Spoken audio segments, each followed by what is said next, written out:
Please call the roll. Tony Casada. Here. Loretta. Here. Lorraine. Here. Dennis. Here. Mike. Here. Please join in identification. Lord, we just lift up to those folks that are in the accident on I-95 to you, ask you to comfort them and keep all the other folks safe as it becomes such a dangerous situation for some of the other people. Lord, we pray that what we do here tonight will please you, that you give us the wisdom to make the best decisions for the city. We pray all this in your holy name. Amen. I pledge Allegiance to the flag of the United States of America, and to the republic for which it stands, one nation, under God, indivisible, with liberty and justice for all. We're already playing ball. So we'll have our minutes at the next meeting. Okay. Yes, All right. Chair. All right. Mr. Walker, then you're up for the first item, ordinance. All right. So this is actually a proposal for, it's a text amendment, a proposal for a text amendment, which would be adding a new regulation to our land development code, unlike a rezone or a comp plan amendment. Basically, the city is the applicant in this case, and this has to do with neighborhood meetings. So I'll read through the agenda item and then be happy to answer any questions you may have. Citizen involvement is a key component of land use decisions. Within the city of Holly Hill, the comprehensive plan is just one document that demonstrates the importance of citizen feedback. For example, with regard to the CRA master plan, it shows that such a plan must represent, quote, the citizens' vision for redevelopment and growth.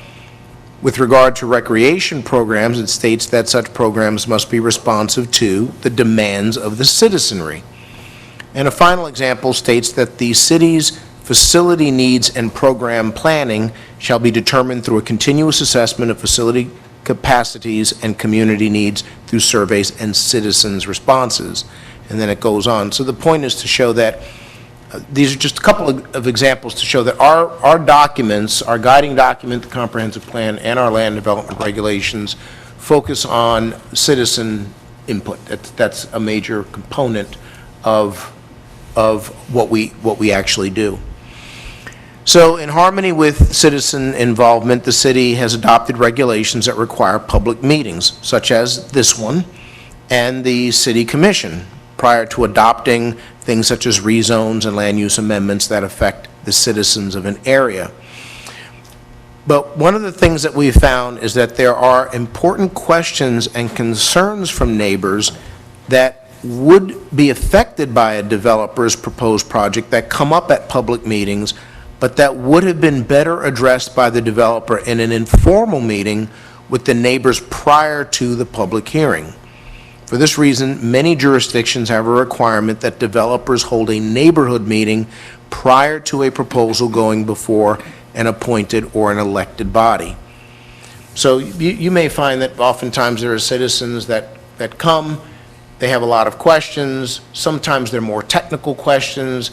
They're things that if they had gotten with the developer, or if the developer had had a meeting with the area ahead of time, things that could have been answered and maybe would have prevented a lot of the discussion that occurs here, or sometimes the feeling that people have that they really haven't been heard or taken into consideration prior to the meeting. We did do a survey of several jurisdictions and whether or not they required a neighborhood meeting for various activities. 10 cities were interviewed. The ones that do require a public or a neighborhood meeting is Port Orange, Ormond Beach, Daytona Beach, and DeBary. So those 4 do require it. DeLand, New Smyrna Beach, Edgewater, Orange City, South Daytona, and Ponce Inlet do not require any type of a neighborhood meeting. Neighborhood meetings are used as a tool in the land use process for a variety of reasons. These types of meetings provide an opportunity for residents in the immediate areas near a future project to gather information, review a project proposal, and ask questions of the developer or applicant. In most communities, the intent of holding a neighborhood meeting is to provide an opportunity for affected property owners to provide input on a project earlier on in the project development or planning phases. The idea behind this is that project specifics can be revised based on the feedback received at neighborhood meetings prior to an official land use application being submitted to the city for review. This could result in the submittal of land use applications that are more responsive to neighborhood concerns and could expedite the review and public hearing process. So based on the productive information that can be provided to citizens via neighborhood meeting, the City Commission instructed staff to explore implementing such a requirement for certain types of projects within the City of Holly Hill. The proposed ordinance addresses the requirement for a public meeting by proposing that a neighborhood meeting be required for the following types of projects. And it should be known that there are, of the cities that do require neighborhood meetings, there are some that require them for almost anything. There are some that require them for only specific things. There are some that require them based on the activity taking place, if the activity is taking place next to a residential area. Some don't care. If it's residential against residential and you're doing something, you still have to have a neighborhood meeting. But it seemed that most of them required a neighborhood meeting when you were looking at an activity that was going to happen next to residential. So maybe you have a planned development that is looking to increase density next to residential. They had a neighborhood meeting. Maybe you're looking to rezone a property from residential to a light commercial use next to a residential area or residential uses. Then you would have a neighborhood meeting. So what I did is I looked at more commonly what we deal with, and to not have tried to draw a balance, not have a neighborhood meeting for everything, but to have them in areas where you specifically have residential folks that are going to be affected. So these are the areas, the 4 areas where staff is proposing that there be a neighborhood meeting. A comprehensive plan amendment for a commercial or multifamily use abutting a single-family district. A comprehensive plan amendment that increases density or floor area ratio adjacent to single-family uses.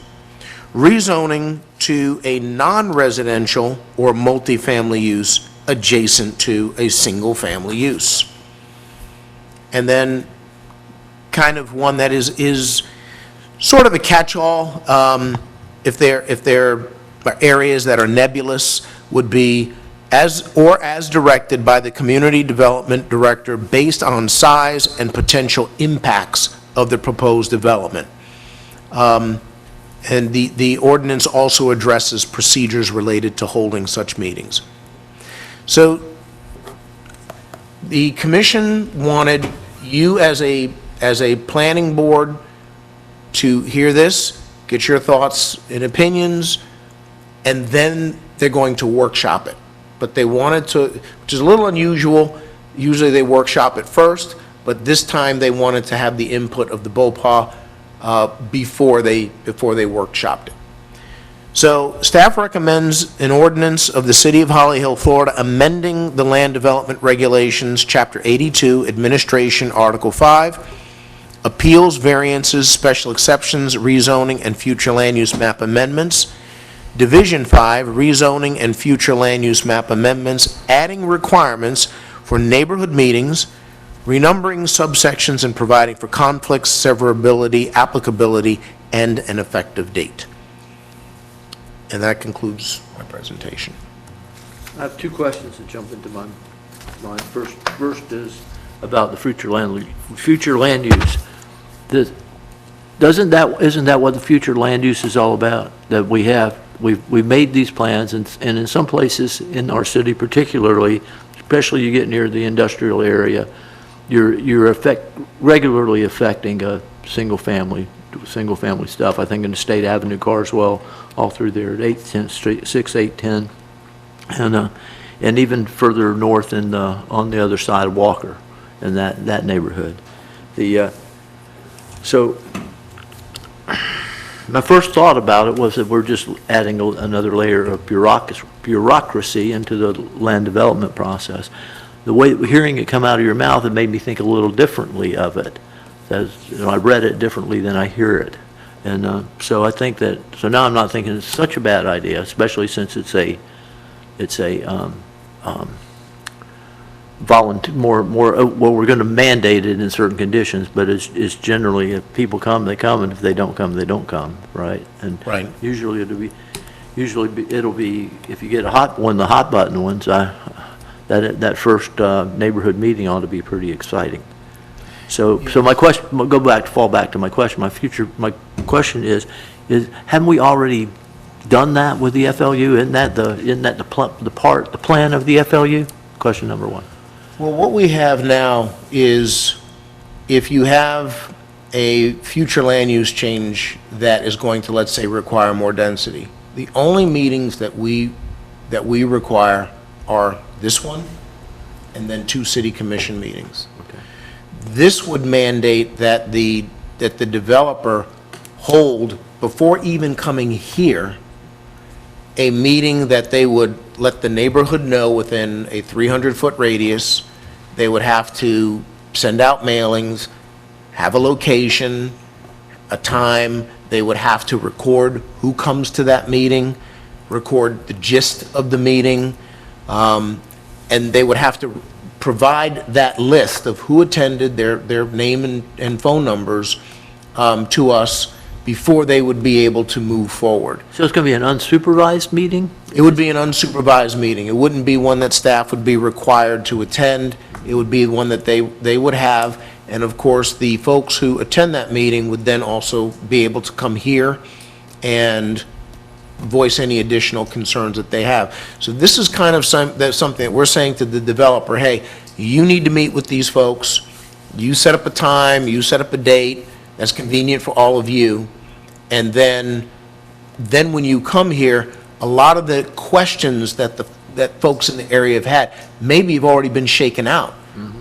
We may have less folks show up, because a lot of folks show up because they don't know what's going on. Right. You'll still have folks that show up because they don't want it to happen. But an example that we had was Anastasia Court, where we had, the issues of the pond and sharing of the pond and an increase in density, just a lot of things going on.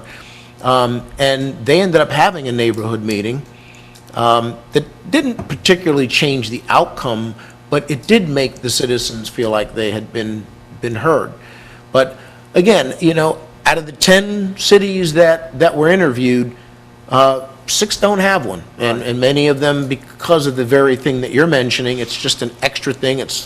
There's another side to it. It slows down the activity of the developer. Right. It does add another layer: mailings, advertising, finding a place to meet, all of that. And that's kind of why the commission wanted you to hear it, get your thoughts, and then they're going to workshop it. So it's not like they were all decided, yes, this is what we're going to do. They kind of want to get everyone's thoughts about it. Would they be able to meet on city property, like in the little conference room or here, or How would that be handled? That I don't know, because some of these meetings are going to take place after hours, and we don't know what day. So I don't think that the city would always be able to be available to do it, because then you got to have somebody here, open the doors, and, that type of thing. Typically, these things happen at the developer's office.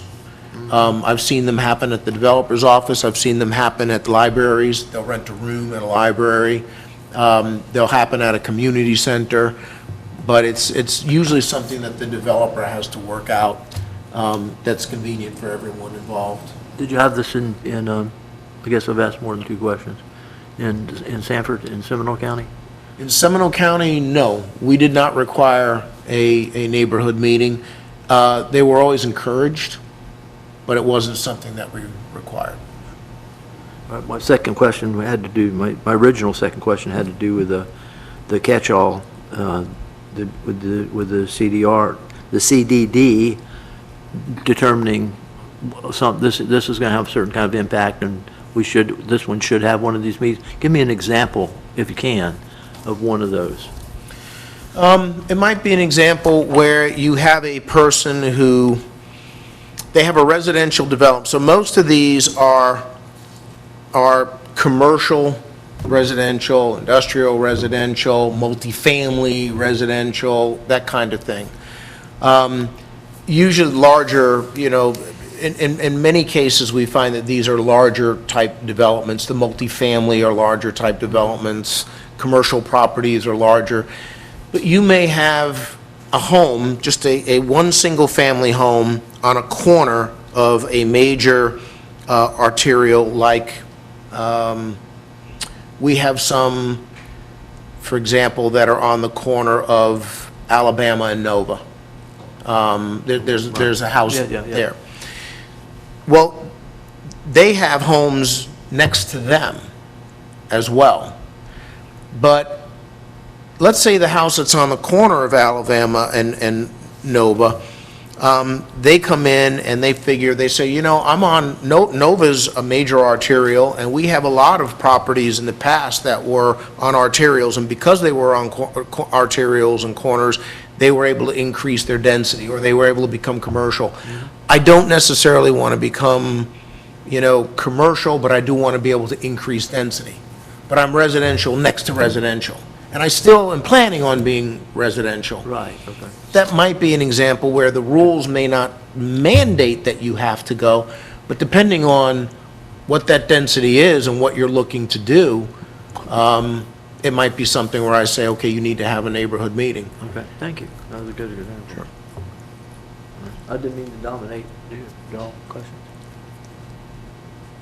Either of y'all, come on, Heidi. Miss Heidi.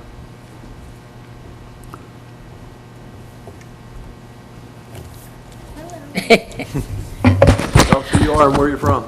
Sure, I'm Heidi Heller, 460 Ridgewood Avenue in the future excellent city of Holly Hill. So it's great that they're having meetings, and the developer is going to do mailings. I would like it also to be advertised in the hollyhillfl.org calendar, so everybody in the city can see what's going on. Otherwise, it's just a certain radius around a certain thing and the people there, but we, the citizens, if there's an issue or other trouble, we end up paying for the taxes or services that might be required. So I would like to have the meetings advertised at hollyhillfl.org. Thank you. Thank you. Mr. David, you want to say anything? Do y'all have any questions? Ms. Walker? Well, I would, if I find my spot, I would entertain a motion to recommend that the city of Holly Hill adopt an ordinance amending land development regulation, chapter 82, administration, article 5, appeals, variances, special exceptions, rezoning, and future land use map amendments, division 5, rezoning and future land use map amendments, adding requirements for neighborhood meetings, renumbering subsections, and providing for conflict, severability, applicability, and an effective date. Do I have that motion? I'll make the motion. I have a motion. Do I have a second? Second. I have a motion and a second. And probably no discussion since no one wanted to ask any questions, but is there any discussion? All right.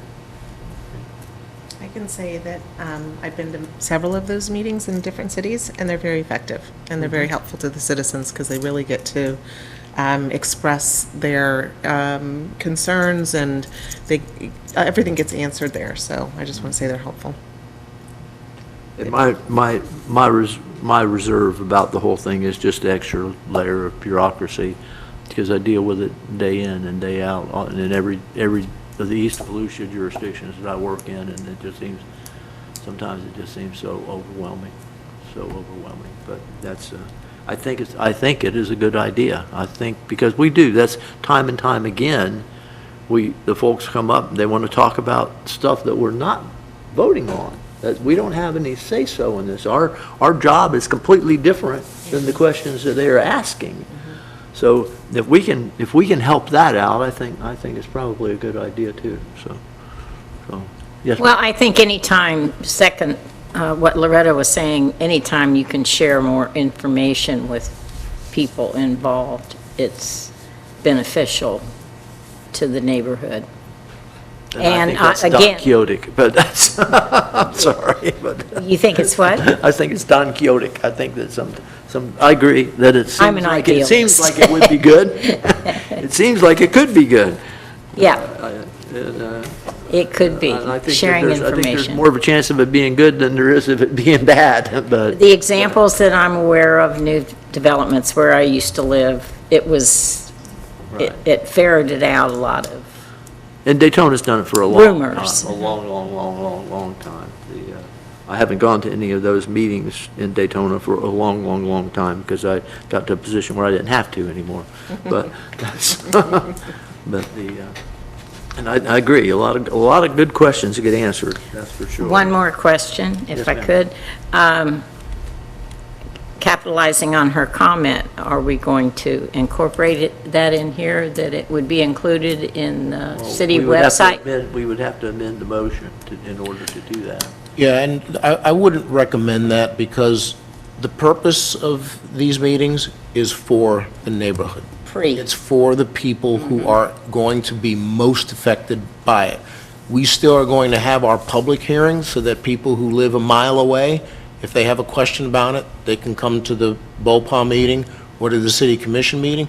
But the purpose of the neighborhood meeting, and it is advertised within a specific group, this is the way it's handled by every jurisdiction that I know has one, it's for the people who are going to be most immediately affected, not for the folks who are going to be, who are a mile, 2 miles away. All right, well, we have a motion and a second, and is there any more discussion? Then let's call the question, please. Dennis? Yes. Tony? Yes. Loretta? Yes. Lorraine? Yes. Mike? Yes, motion carries. All right, we'll take that recommendation to the commission. Now, remembering that mile that Mr. Walker was just talking about, we're going to move forward. Number 2. So this has to do with medical marijuana facilities and pharmacies. And really, just to give you a quick background, there had been some discussion on whether or not a moratorium would be beneficial with regard to medical marijuana, because there are folks or communities that were seeing a lot of the, not medical marijuana, but the low-level THC that you're allowed to have in gummies and that you can, have in various products that you can buy at gas stations, vape shops, convenience stores, that type of thing.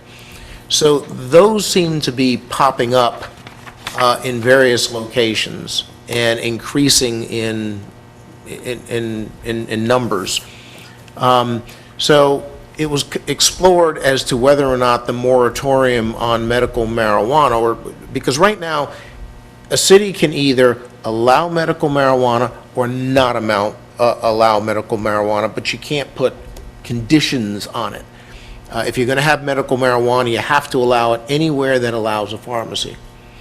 So really, the thought was, what can we do to prevent the low-level THC?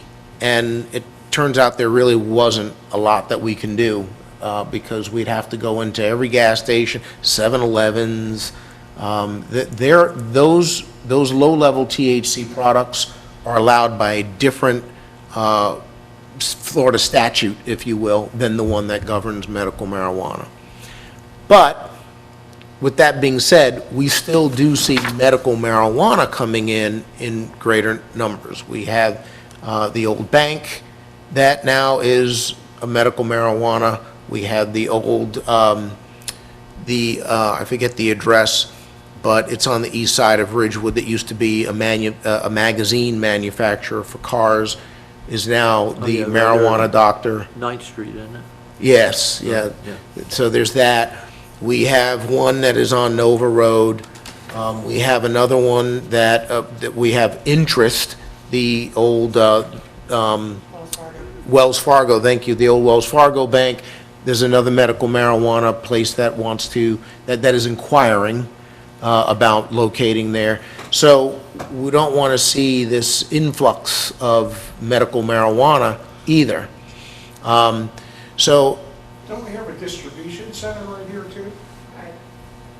In the old furniture store? that is, they're not distributing medical marijuana. They distribute vape products, cigarettes, and things like that. And we can't, if they are doing low-level, like gummy type thing, we can't stop that. It's just a retail product like any other product.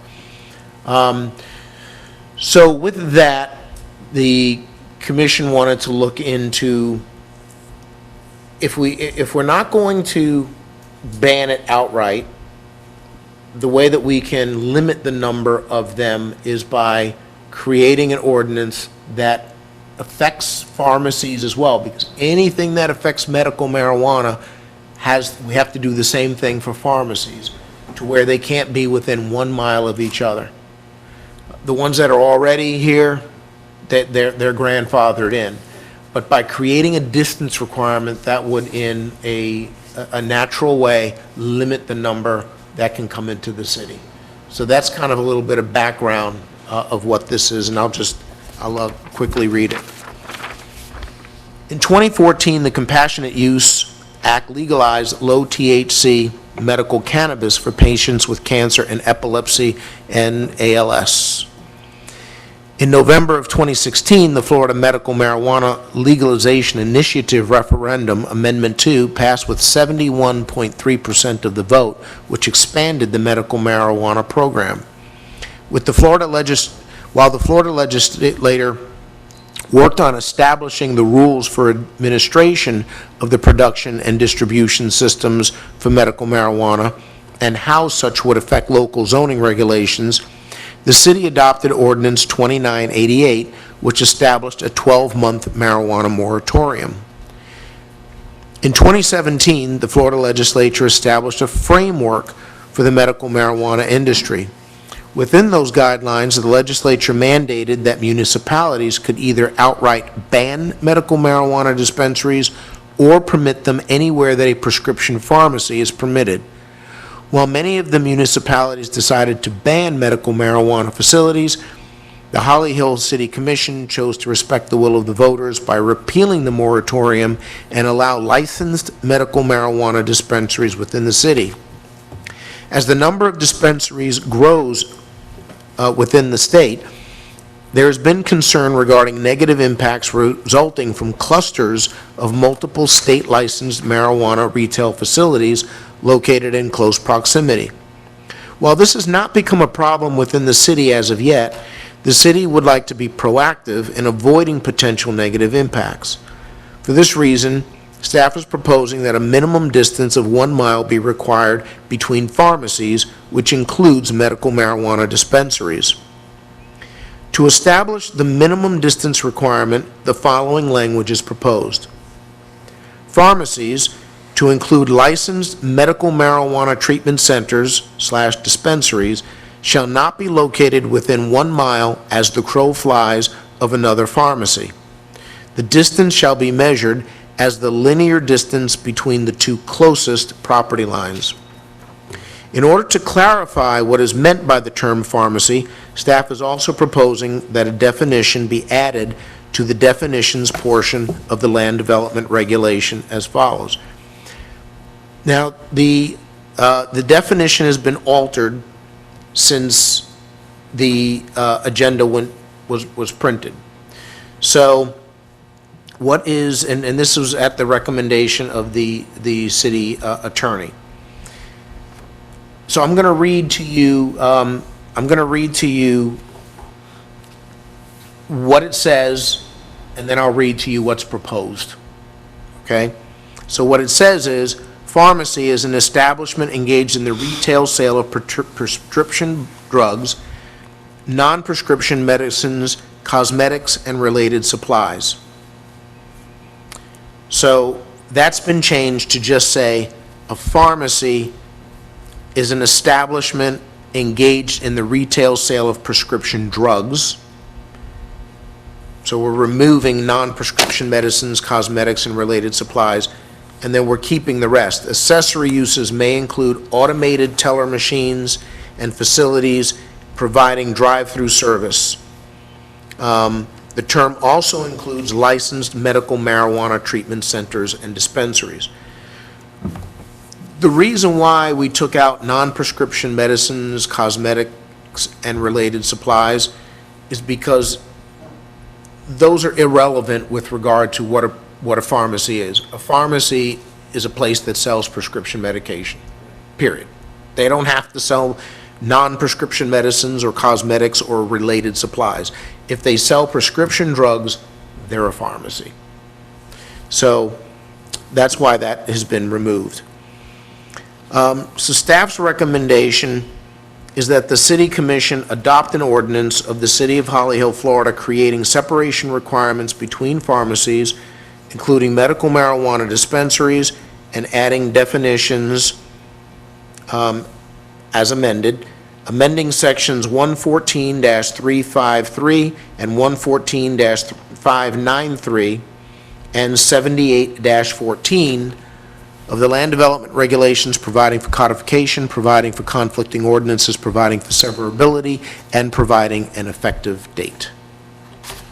And that concludes my presentation. Well, I have a handful of questions this time. Okay? Do all pharmacies have medical marijuana? No. And what's the difference between the recreational marijuana and the medical marijuana? How is, I'm not getting that, because I see, we'll go by the one on Nova Road where it says, what does it say? It says, oh, shoot, recreational. Yeah. Yeah. It So- says it says recreational pot, but it doesn't say pot, whatever it is. It's recreational, so there's two things. You have states that have legalized recreational marijuana. Right. The recreational marijuana in states that have legalized recreational marijuana is the same stuff that people who are taking it for medical reasons are taking. It's the same. It's the high level of THC. It's the stuff that you smoke, it gets you high, but the state has legalized that, like Colorado. Florida has not done that. Right. So what they are calling recreational marijuana is actually the low-level THC. They are not, the place on Nova, I think, is that Southern State of Mind? Yeah, Southern State of Mind. Southern State of Mind. Right, so they are not selling regular marijuana. They sell this stuff Delta 8 and these types of things that have been modified. They're lower levels of THC, but they're not medical marijuana, medical grade marijuana. Medical grade marijuana is the same stuff that years ago you had to buy in the back of a dark parking lot and hope the cops didn't see you. It's real marijuana. Not that I ever did that. I'm just. Of course. I've seen it on TV. I've heard about it. I heard about it myself when I was younger, yeah. So they're calling it recreational marijuana, but it's really, and I don't know that they're actually calling it marijuana. Are they calling it recreational cannabis? I can't remember what it, I just heard, the I think- recreational was what struck me. I thought Yeah. It was a pot shop, and then I saw recreational, I go, wait a minute, I don't think that's legal in Florida. Yeah, it's not.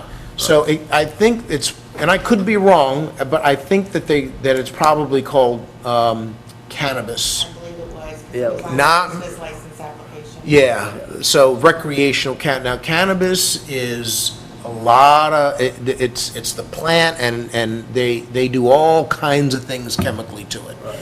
But so it's not really marijuana. So that's my answer to that. So those stores would not fall underneath this ordinance? They would not fall underneath Right, this, so that's no. not going to change that. The, Now, I have heard that it passed the House and the Senate, the Florida House and Senate, to regulate, for the state to start regulating more of this low-level THC, because these little shops are popping up all over the place. And I don't know, I heard that it was on Governor DeSantis's desk, but a lot of his things, he often signs a lot of his legislation in June, July, that, a lot of things take effect July 1st, so I don't know if he has signed it or not, but, so that's a separate thing. okay. The, I want to ask this question before I ask my next question. We have a methadone site a methadone place on 6th Street, is that correct? I understand that. I don't know, Jim. You don't know? I don't know if we have a Someone just, methadone. I haven't seen it yet, but someone just told me the other day that we actually have a methadone site somewhere near my office on 6th Street somewhere, so you don't know anything about it? I don't know anything about it, and typically, what should happen is that any place that comes and opens up that type of a facility would come in Yeah. and get a business license from us. I haven't seen I'm anything happy because I to sign look more those. into that. And Leslie is the one that processes them. Right, so you don't know yeah, isn't that interesting? Okay. But my other question, this is the big question. I'm very hesitant about this 1 mile. We've got a business model of CVS and Walgreens has been to set up on opposite corners. We've got Walgreens on the north end, and straight across the road, we've got Publix pharmacy, right? So why can't we limit the number that are allowed in the city rather than limit the proximity with that? That way we don't interfere with business models that have been working forever, to change that. Because, you think Nova Road and Granada, see big CVS on one corner and a big Walgreens on the other corner, and I dare you to go in there and not have to wait in line on either one of them, any day, any time. Right. So it just seems to me that might not be good for the city as a whole, to have that, to all of a sudden, no, you can't put that there. I mean, I would love for a Walgreens or CVS to move in at Dino Power, for crying out loud. The Pep Boys that does nothing but grow weeds and attracts transients. And that is, that could be a viable solution to limit the number of License. pharmacies or licenses that are allowed in the city. I don't know, I would have to explore whether or not we can do that, because I understand what you're saying. You get a Walgreens that comes in, and then CVS wants to, and nope, you guys have to be a mile apart. So that is something that other jurisdictions have done. I don't know how it's worked out, the distance. This is also one of those things that the commission would like to see, how this board feels, and see, what your thoughts and ideas are. And that's something that I would absolutely bring up to them. This was the vote of the BOPA, but this was their concern, or they voted it down, and here's the reason why. Or, I always let them know if it's a split vote or the reasons why, you vote the way that you do. So that is something that hasn't been looked at, and it's something that we could do, is look into it. I don't know, Scott's not here to talk about the legality of it. Maybe there's something that I don't know about, but it is something. I don't know why we couldn't limit the number of licenses. I think the bigger issue is these recreational shops that are popping up all over the place. The vape, I didn't realize the vape shops were doing some kind of recreational cannabis thing. I wondered why they were becoming so popular, though. I mean, it's just, they took that right there on just Flumich on the west side of the road. They took that big rattan furniture place, I forget what it's called, that, I can't believe it, you know, I only had my office across the street from it for how many years, and then drive by it practically every day, and I can't remember the name of it, but, those seem to me to be a bigger issue. We have something called a Rage House on the west side of US 1, just above Flomage Street, that seems to be open 24 hours a day. And what is that? It's, I guess you go in and you break stuff. Go in and break stuff. It's supposed to be therapeutic. Oh, You actually do. Very expensive. Yeah, Is it? it's like They- $5 an hour. They charge a lot of money. They give you a bat, and they have computers and tables and lamps and bottles, and you go in there and you destroy the place. holy moly. Wow. All right. Well, that is my concern. I have a great concern over that 1 mile. I thought we have a 4 mile long city. Right? Right. So, that's my issue. I have a question. All right. Yes, ma'am, please. So, is there any possibility of, giving a subcategory for pharmacy or, divide it? Because I wouldn't like to see pharmacies actually being limited in the city. Is there any way to subcategorize just the cannabis? Is that a possibility? No way. No, the state was very clear on, they gave two options. We can outright ban them and say you can't have medical marijuana, period, In the city. in the city. What's here can stay, but from here forward, none. But the commission would have to do that. But the alternative is, if you're going to allow them, then you have to treat them the same as a pharmacy. You can't create regulations for them that doesn't apply to a pharmacy. Anything that affects medical marijuana, if you're going to allow it, has to equally affect the pharmacy. And that's why the distance requirement applies to pharmacies as well. Can we just do a moratorium on them? Temporary? Just say no more until further notice? The commission would need to do that, but you have to have a very good reason why you've established a moratorium. There are certain things about moratoriums.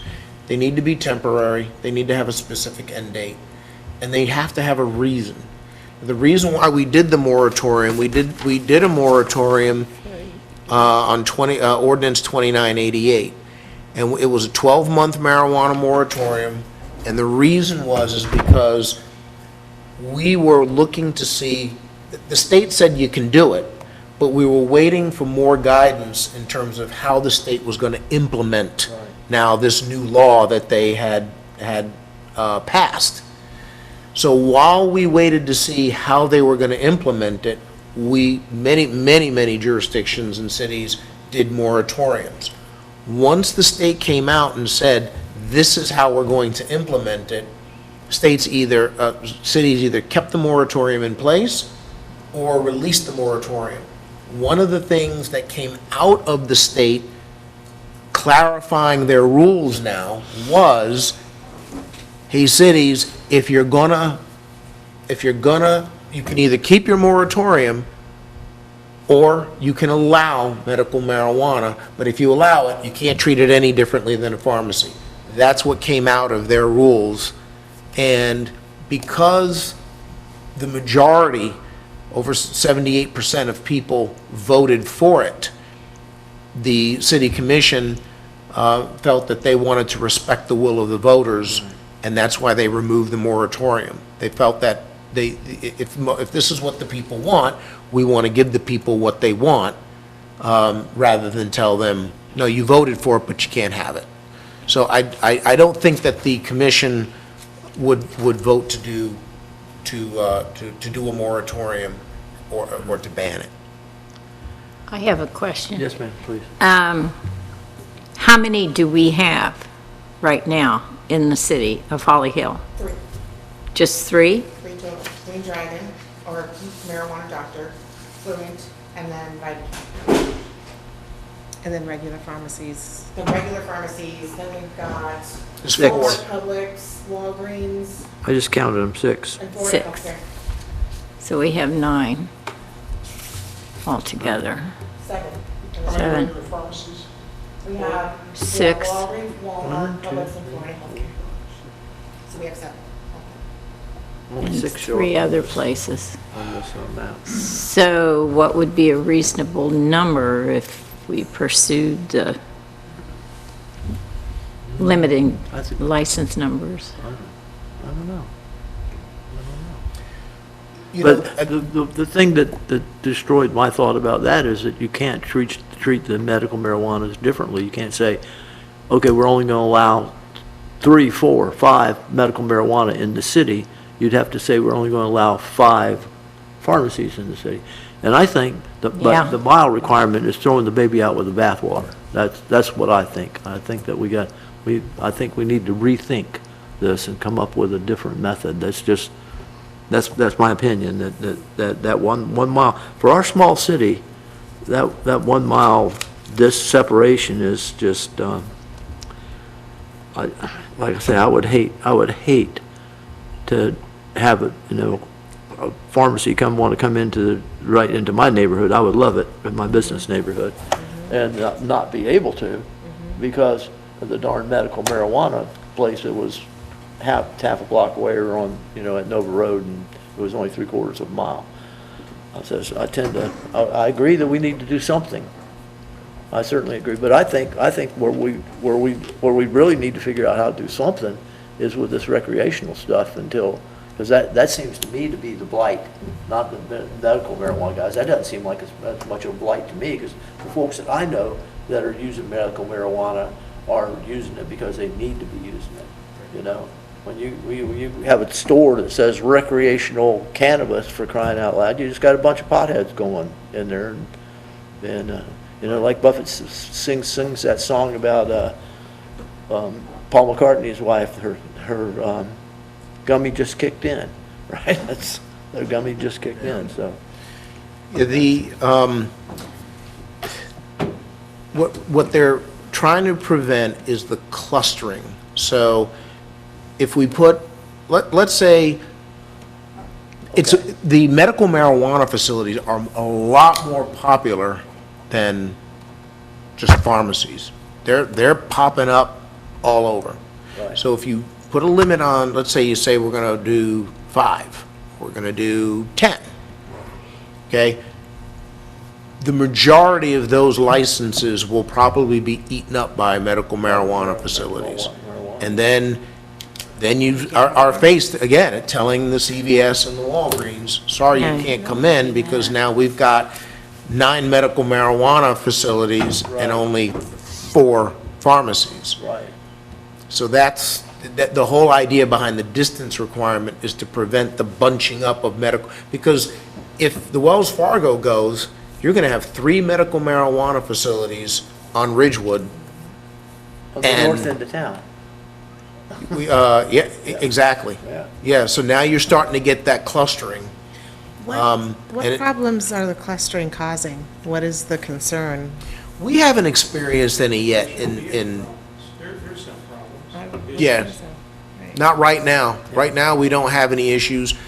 Other Medical marijuana jurisdictions, is take a doctor's script, Yes. That's the whole idea. and recreational doesn't. Recreational is, the THC is, They just have to eat 10 of the gummies instead of 2, right? it's not going to be For like real. I wouldn't know, Chair. Speculating. I've teased my family I know. that because I have been being treated for cancer. And I just had a shot a week ago Wednesday, and the first 3 weeks after a shot, it's just freaking miserable. So I've teased my family about that southern state of mind. I go by, I said, I think I want to stop in there, Get some gummies. see if I can get a change of attitude. But I agree with you, Brian, that totally that we need to do something. I also agree with Tony. I don't see the clustering of a medical marijuana site of medical marijuana facilities. I don't think it's an issue, and here's why I also don't think it's an issue. Because the economy's going to, what are they going to have to compete against one another? Somebody's going to sell more than the other one does, and then they're going to be out of business. It's like, Over my 50 years being in business, I've dealt with a lot of employees. Dennis, you've dealt with a lot of employees. Would you rather deal with a pothead or an alcoholic? Pothead, Answer my question. pothead, all day any long. day of the week. Amen. All day long. Yep. Any day of the week. How long do you think, Brian, you're in the business, how long do you think it'll be before Florida passes a bill that marijuana is legal? I think it's coming, 4 years? probably less. It's going to be on the ballot in November. Right. Yeah, but I don't think it'll pass. No, but it's going November, to, but right, it's going to be on the I ballot. agree with you. It could pass this Well, November, but. DeSantis might not sign it. No. And then maybe they can veto. Now, Right. the lawyer, which one of the? Morgan, John Morgan. Morgan has bought every fernery. If you go out Route 40, Mike, you've driven that. Oh, yeah, I know, I How know. many ferneries are out? You have two. How many ferneries are out there? Many, He owns them all. yes. He knows Because- what's coming. Yep. Yes, he does. No, then this He's is, lobbying for it. started years ago. He's been lobbying I was for down at 5 years now. Yes. Polaris shop when they were, someone had bought a whole bunch of big Polaris side-by-sides that they had outrigged with gun mounts because they were gonna be patrolling the pot fields to keep people off the darn pot fields. That's the honest truth. And I'm going, holy smokes, and that's been some years ago. So Okay, it's, what do we need to do here? I think we need to, I think that we, first we have staff recommendations, so we gotta either approve the staff recommendation or not approve the staff recommendation to tell the commission to move ahead with this plan. That's the first step. So if we don't tell the commission to move ahead with this plan, then we can come up with a suggestion as to how to come up with this plan. Would you say that's the proper procedure, Mr. Walker? Yes, if you vote it down, then it will go, there's a couple of things. One, you can vote it down and you can come up with some suggestions, or you can vote it down, and then when I go to the commission and I will say, this did not pass BOPA, these are the reasons why, these are the concerns that they have. For example, interfering with business models that have worked for a long time. If we put a distance requirement, you're not going to have a CVS able to locate next to a Walgreens. They also discussed things such as the number of licenses, but then, what if those are taken up by mostly medical marijuana, but other members didn't seem to feel that that was a concern, because medical marijuana is a clean operation. It's, so those are the things that, and of course, as chair, you're welcome to do a write-up and give it to me, and I'll submit it along with the agenda item before it goes to the commission. But I didn't give you, come on, Mr. David, I'm sorry, I didn't mean to forget you, we just got so engrossed in our discussion. Tell us who you are and where you're from. David Knopf, 460 Ridgewood, Holly Hill. I just thought of something. What happens if the medical marijuana places become so profitable that they buy out the pharmacies and we end up with no pharmacies? And the other thing is, it's coming up for a vote in November. The last time the medical marijuana passed by, what was it, 80%? 71.2 or Yeah, something. all you need is 60% to make it law. Now, that makes all your efforts kind of redundant, doesn't it? Because now you change the business model, but you can go into a Dollar General and buy marijuana. Right. No, it's a, That's what's going to happen. it is a conundrum, and I tend to agree with that, I think this is, Can we just do something as far as zoning on the vape shops? To me, that seems the problem right there. Yeah. The major medical marijuana, like you look at the one on ISB, they got armed guards in there. There's no trouble going on in there. no. Zoning is something that we could look into, but they're selling a legal product. Right. So where does that end? You know, then the Yeah. next thing is, well, what about places that sell cigarettes? You know. Yeah, I'd just as soon outlaw those. You know, you can start to take any product that, We'll you know, pass or that. alcohol. Yeah, no, I'm just trying to find a Yeah. Yeah. No, I mean, a it's. happy ground, you know what I mean? Absolutely. No, it's a good thought, and it's something that I have thought, okay, can this be approached from a zoning standpoint? But we'd have to make up a zoning rule that just deals with the low-level THC, which again is allowed by state or by state statute. Yeah, that would probably trigger some lawsuits pretty quickly. Let's see. So we're at a conundrum. All right. We agree that we need to try to do something, some way.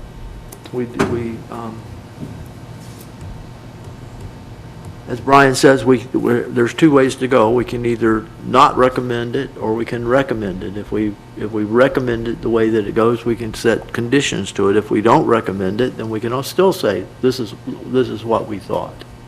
This is the direction we would like to see the city go in. I just think let business run its course. Because, you know, if you get that cluster, the one that got the best stuff is gonna force the other The ones out. least expensive and the best. Because they're not gonna, you know, if you get that cluster. Because I believe there's not that much, we're not a big city where the demand is gonna be Right. to be able to support all them facilities. I agree. But, so what's, do you know what Daytona's doing about it? What's their, or any of the other cities, any surrounding cities? Yeah, in the county, right.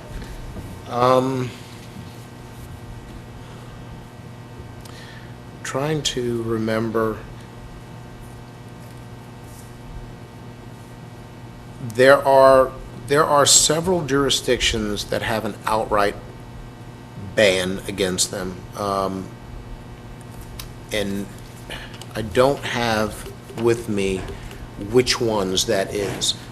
I don't know off the top of my head what Daytona is doing, but I do know that when I look at the cities in Volusia County, it's a mixed bag. Right. Several that do ban them, and then there are those that do not. But again, if the focus is low-level THC and the gummies and the vape shops and that type of thing, this is not going to affect that at all. Right. There's no city that has any type of regulation affecting low-level THC, the gummies, and that, so nobody has that. When it comes to bans, it's medical marijuana, either they have it or they don't. But there's nobody that is right now doing anything that is limiting the amount of low-level THC. I guess I'm a little confused that we can ban medical marijuana. We can separate it from pharmacy and say, we are banning medical marijuana, but that is the only way that we can regulate it, is to say we can't have it. So we're not, if the definition is pharmacy and medical marijuana are the same, and that's what the definition said, then how can we ban medical marijuana and not be banning the pharmacies too? Well, because the state said you don't have to allow medical marijuana because medical marijuana is still illegal at the federal level. Right. Okay, so you're still dealing with a product that has some level of illegality at the federal level. Right. So they're saying if cities are not comfortable with medical marijuana, I mean, they're cash-only businesses.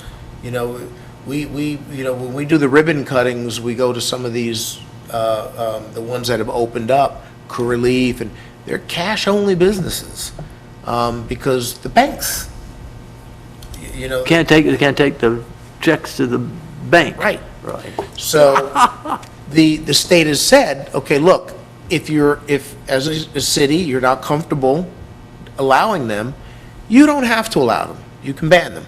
But if you do allow them, then you have to treat them the same as a pharmacy. Okay. That's all they're saying. Can we ban them and grandfather the 3 that are here in? If you, That was gonna be if you, well, if you do that, if you do ban them, the ones that are here would get to stay. Okay, why don't we do that? So the ones that are here would get to stay, but no new ones would be allowed to come That in. works for me. Then if one of them moves out and another, and someone could someone come in and take their spot again? I know with the car lots, in the areas where the car lots are the special exceptions, and then they leave, and then 6 months later, they can't, or the mechanic shops. Yeah. They can't do it without going through the whole process again. No, this would be different because with the cars, you're dealing with an overlay and you're dealing with a nonconformity type Okay, issue. right, With okay, the right. This medical is an outright marijuana, you're ban. dealing, there's a ban against them. Once you leave, no new ones would be able to come in. But again, the commission, my impression is that they feel strongly that they want to respect the will of the voters, that the voters have, spoken in terms of almost 80% of them have said that they want medical marijuana. So I don't know, whether or not they would go for that or not, but it's certainly something that, if that's what this board suggests, then that's something that I will bring to their attention. Okay. Somebody make a motion, let's vote on it. All right, I was going to say, the staff recommendation is that the city commission adopt an ordinance for the city of Holly Hill creating separation requirements. That means, what they're talking about is the mile between them. So this recommendation is for a separation. You can be no closer than right now, the idea is 1 mile, but that could change, and the commission could change that, right? They could. Just a separation requirement between pharmacies, including medical marijuana dispensaries, and adding definitions, amending sections 114-353 and 114-593 and 78-14 of the land development regulations, providing for codification, providing for conflicting ordinances, providing for severability, and providing for an effective date. Do I have a motion for that? And we can make the motion, and it can fail. The motion can fail. So I wish Scott was here, because I'm trying to remember if there's a requirement for the person that makes the motion have to vote for it. I'm not sure of that. I can call them. Ask him. So So the question is, if we're going to disapprove, and we're going to disapprove it, and everybody's going to disapprove it, I don't know that's what's going to happen, but if it were that, is the person that makes the motion, is it incumbent upon them to vote for approval? I If don't they think make the so. motion for approval? I don't think so. I don't think so. No. But we'll go ahead and Okay, ask well, him. let's ask him for sure. Wasn't, don't you make a motion to deny it when the person makes the motion? Well, no, we couldn't do that, Let you ask him. That's right, that's the way I thought it went. so. Motion. Hey, Scott, the chair has a question for you. Scott, if we make a motion, if someone makes a motion for approval, and we get a second on it, but they don't want to vote for it, are they mandated to vote for it since they made the motion? No. They No. can still vote against it. They just, when they make the motion or second, and that just makes it up for discussion, Okay, and then they can still vote against it. okay, great, thank you. But just make sure it's clear that the motion's clear on what they're voting for. So if they made a motion to approve something, they understand that now if you vote no, that means you don't want to approve it. Right, So, gotcha. okay? Yes, sir, thank you. All right. Thanks, Scott. Bye. Okay. And if we're going to do, I would like to do this in 2 steps. I would like to make the motion, the recommendation for approval, and if it fails, then we can do something else. Right, rather than just go straight to deny. I'll make a motion to approve it as stated. You make a motion to approve it? Second? Second. Motion and second. Do we have any more discussion on it? All right. No, this is for approval. This is a vote for approval, yes, ma'am. And we're ready to call the question. Lorraine? No. I think that was. I'm sorry, I'm so sorry, Yeah. Loretta. No. Lorraine? No. Tony? No. Dennis? No. Mike? No. So now do we have a recommendation to the commission about how we'd like to see them go forward?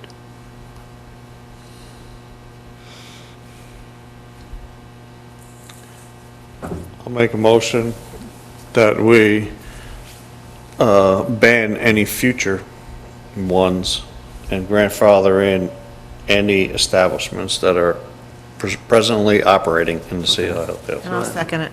I have a motion to ban with grandfather in the existing, and I have a motion for that and a second for that. Is there any discussion on that? All right, please call the question. Dennis? Yes. Loretta? Yes. Tony? No. Lorraine? Yes. Mike? I think I'm with Tony, no.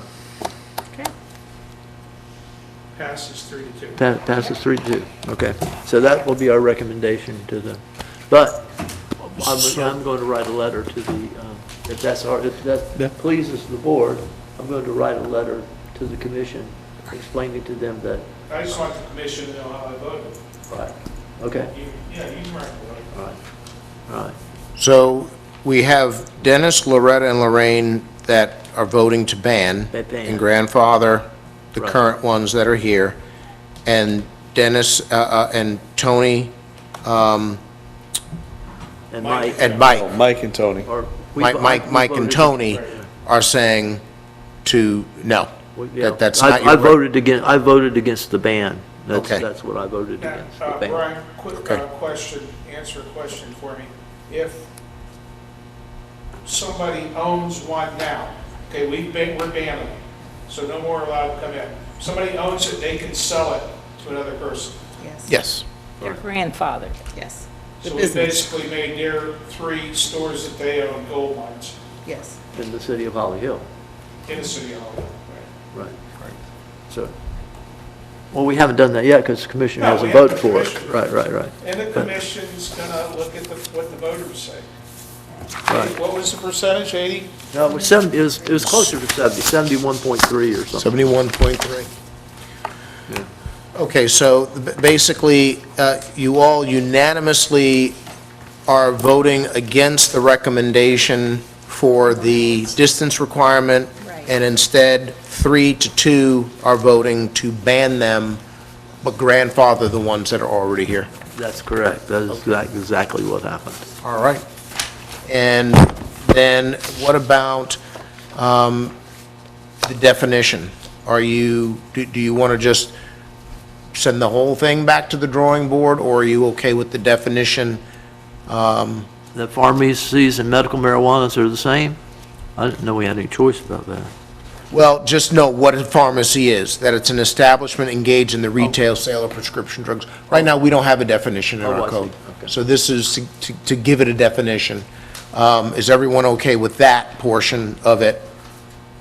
As far Yes. as, Yes. Yes. Do you need a vote for that? You need a formal motion and a vote? well, I think at this point, the whole thing, it got shot down, but if I could have a consensus that you're okay with the definition, then I will keep that Right. with what goes to the city commission. Yeah. Pharmacies, Yes. prescription drugs. Yes. Okay. I agree. All right, so I will keep that in. Yeah, because Publix, they sell groceries too, not just cosmetics and, I mean, I get my bananas there.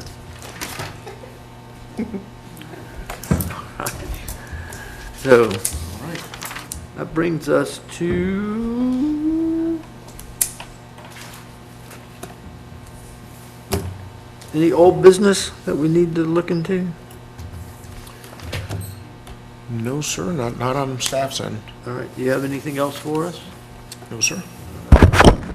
All right, if anybody's interested, I would entertain a motion to adjourn. Motion to adjourn. A motion and a second. Second. It doesn't require any discussion. All in favor, say aye. Aye. Motion carried. Good night.